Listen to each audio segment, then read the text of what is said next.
Hello and welcome to this online lesson. I am Mr. Hoven, and today we're going to be looking at one of my favorite topics, the progressive presidents. That's right, we're going to be focusing on three individuals: Theodore Roosevelt, William Howard Taft, and Woodrow Wilson. So let's go ahead and get started. Now, the first president in the line of progressive presidents was William McKinley. And when he became president, he made the comment that now the only thing that stands between you, Mr. Roosevelt, who was his vice president at the time, and the presidency is me dying. And he says, now I need a reason to live. It was very ironic because saying that, yet less than a year later, McKinley was assassinated.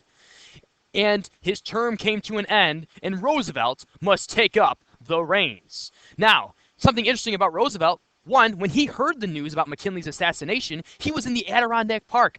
He spent a ton of time in the Adirondack. So if you visited anywhere up in Blue Mountain Lake or further north, Long Lake area, Roosevelt was there quite a bit. And he was the youngest president in the nation's history. Now, Theodore Roosevelt gained the name the Trust Buster. He supported the regulation of big business. And throughout his term, he tackled trusts that violated the Sherman Antitrust Act. As well, during his term, railroad took on trusts in the railroad, beef, oil, and tobacco industries. As you can see in here, you have got each lion is labeled a trust, and Roosevelt is the lion tamer. And although deemed a trust buster, he only wanted to regulate trusts, not destroy them. That's a big idea. He wants to regulate trusts, not destroy them. And in this picture, it shows good trust and bad trust.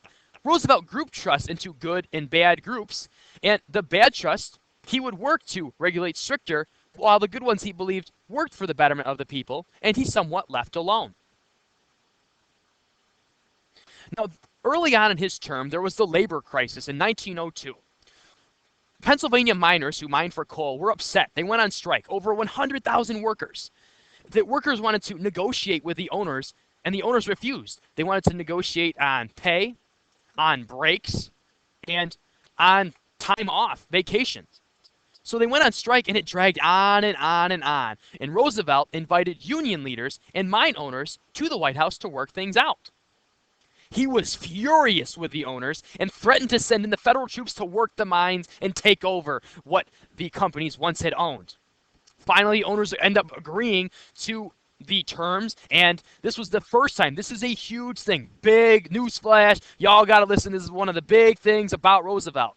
With the labor crisis, this was the first time the government forced the company owners to negotiate with workers. Usually, the government would just force the workers and their strikes down by using force of the military. This time, the other way around. So Roosevelt, again, very different president, regulating big business.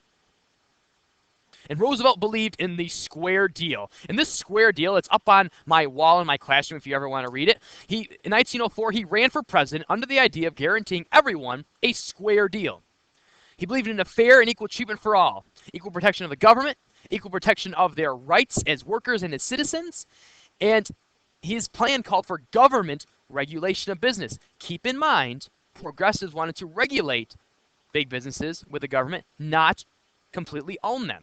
He was not in favor of laissez-faire. So again, he would go against what Thomas Jefferson believed would be the right way of doing business. The idea that laissez-faire does not work and you need some government intervention in big businesses.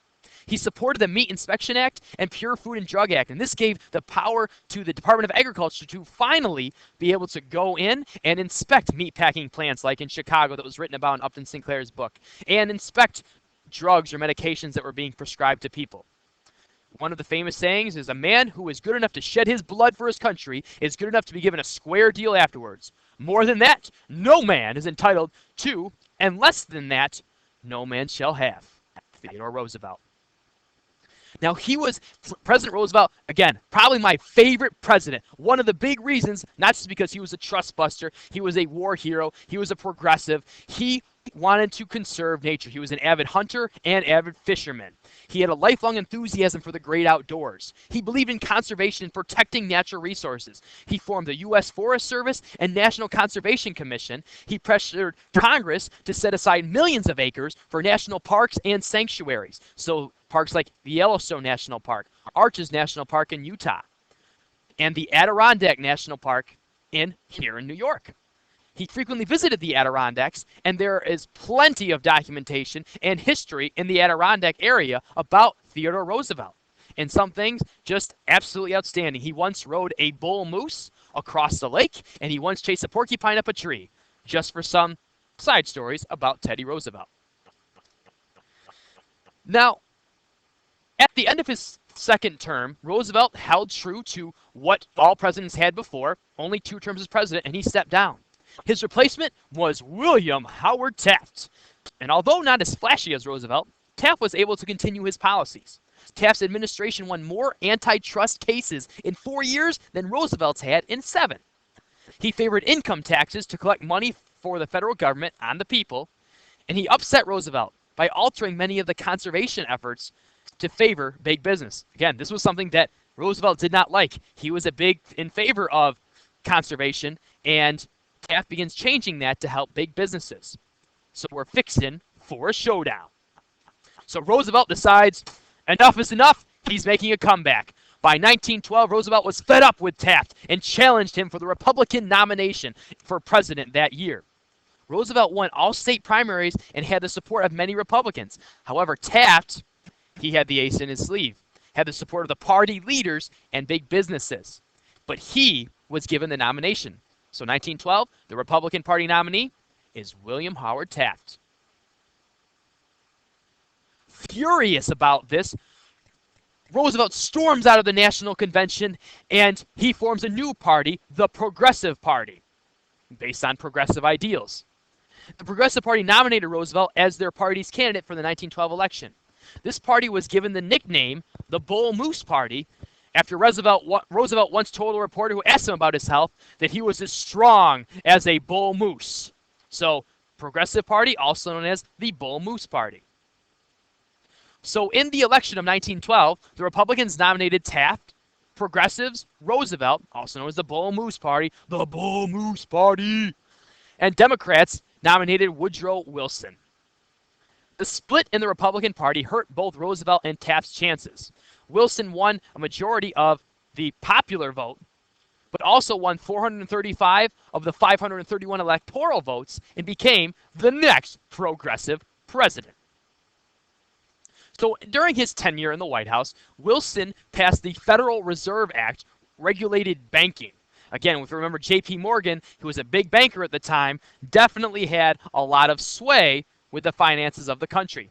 He called for 12 regional banks all to become part of the Federal Reserve Bank and adhere to specific regulations. So there's no insider trading, no shifty business practices with the banks. He established the Federal Trade Commission to investigate corporations and unfair practices. And he supported the Clayton Antitrust Act, which, like the Sherman Antitrust Act, its goal was to limit and control trusts. By the end of his term, progressive support was waning, especially with the start of the Great War in Europe. That about wraps things up for today. Hope you enjoyed it. Again, one of my favorite topics, go Teddy Roosevelt. I'm so excited to be talking about him in class soon. Have a great night, and we'll see you next time.